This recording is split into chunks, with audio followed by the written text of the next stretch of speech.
गणनायकाय गणदैवताय गणाध्यक्षाय धीमहि गुणशरीराय गुणमण्डिताय गुणेशानाय धीमहि गुणातीताय गुणाधीशाय गुणप्रविष्टाय धीमहि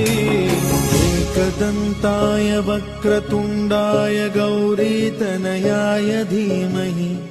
गजेशानाय भालचन्द्राय श्रीगणेशाय धीमहि